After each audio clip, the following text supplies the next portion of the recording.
Баршаңызға сәлем достар, Малика Шавкат қызының арнасына қош келдіңіздер. Бүгін сіздермен әсіптің жасалу жолымен бөлісемін. Кейбір өңірлерде бұл тағамды бұжы деп те атайды. Бұл тағамға қажет ингредиенттер 500 грамм өкпе, 150 грамм жүрек, 400 грамм қара бауыр, 300 грамм тартылған ет қажет. Барлығын ет тартқыштан өткізіп алып, ұсақтап туралған пияз және күріш қосамыз, тұз, дәмдеуіштер, қара бұрыш қосып, су құямыз, сосын оны жақсылап араластырып аламыз.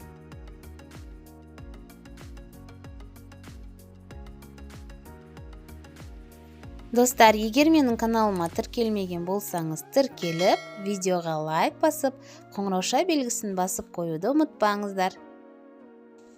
Міне салмамыз да дайын болды. Енді жақсылап жуылған таза ішекті майлы жағын мен ішіне қарап аударып жібердім.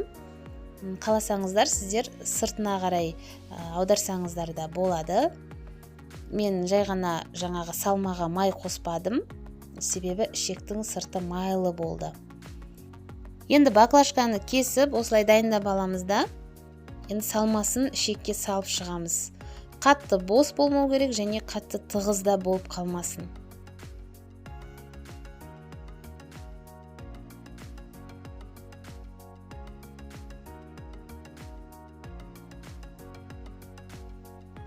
Ағаш таяқшаның көмегімен ішіне саламыз осылай.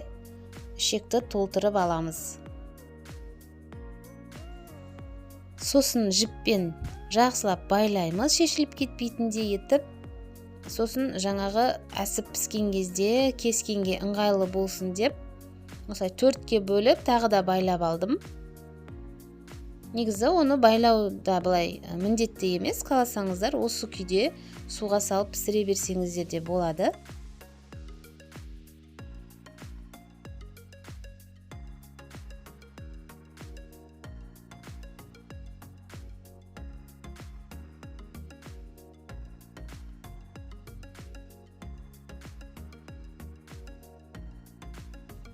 Міне дайын болды, барлық ішекті осылай дайындап аламыз.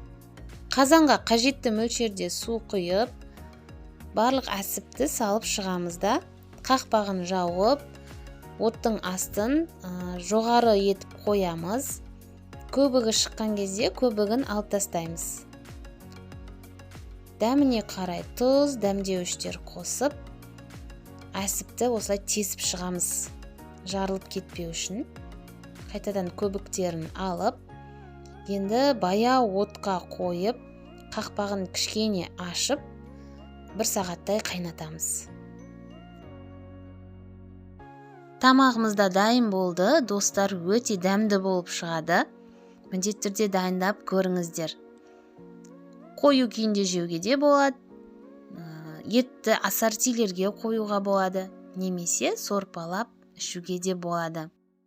Ораза күні дайындап жесеңіздер, өте жеңіл және дәмді тағамдардың бірі. Баршаңызға ас болсын.